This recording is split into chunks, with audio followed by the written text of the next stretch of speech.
So reading, I've always been a reader.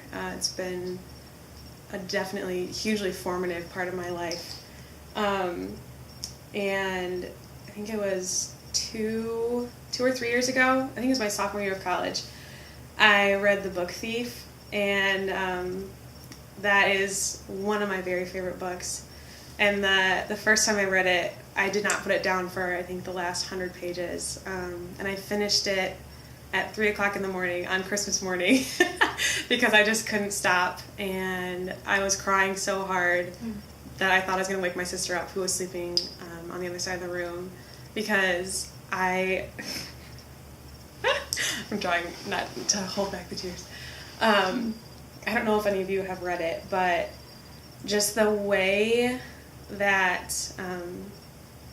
it's about a young girl who is orphaned in Germany at the beginning of World War II, and it's narrated by Death, which sounds kind of macabre or something, but the way that he characterizes death, you see this girl who is without her parents. Her brother dies at the very beginning of the book, and she's taken in by this couple in Germany who then, shortly after she starts staying with them, they take in a Jew and they start hiding him. And so you see Death narrating one of the deadliest, bloodiest times in our history.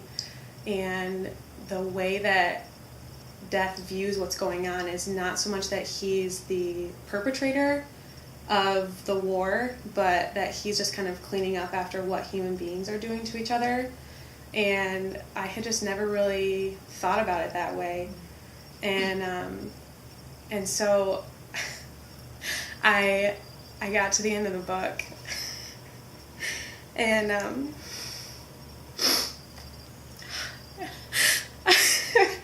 sorry.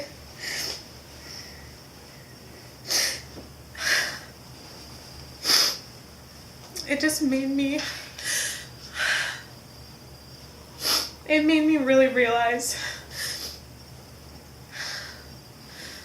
how important the people in your life are, and thank you, and how I watched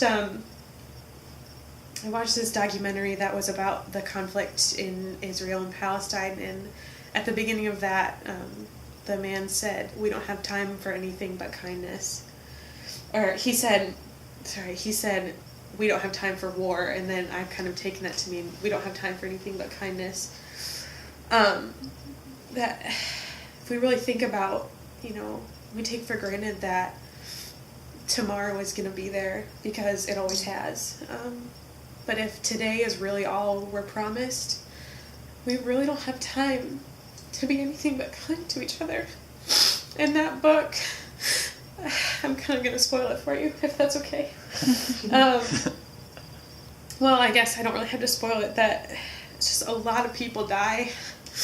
And I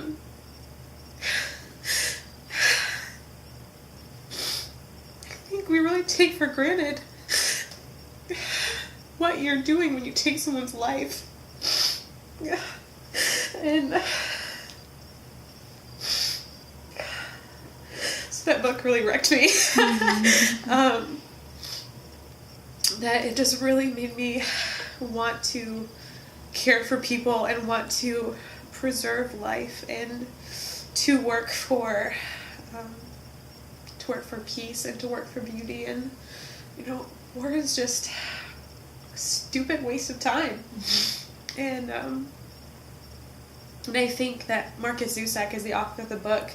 I think that he was really a genius in using death to tell that story, because it can be easy to blame death or to think of it as the enemy. But if you think of who's really doing the killing, it's us. And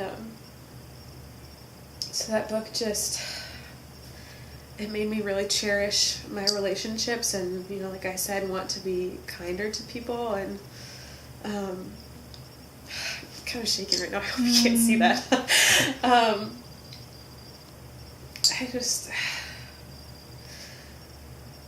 reading that book really changed my life.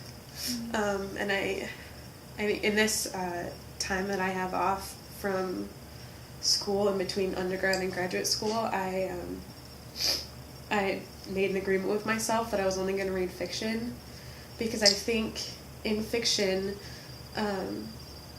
you are able to capture the subtleties and nuances of existence easier than in nonfiction. I think in nonfiction you are trying to describe something, but there's always exceptions to what you're describing.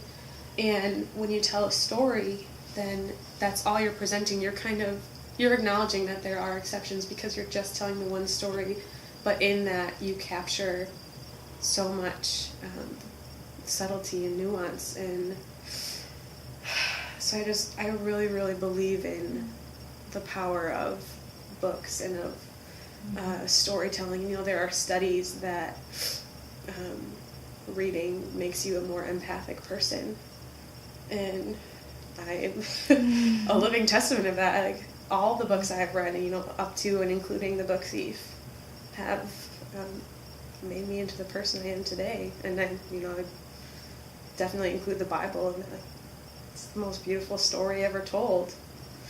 Yeah.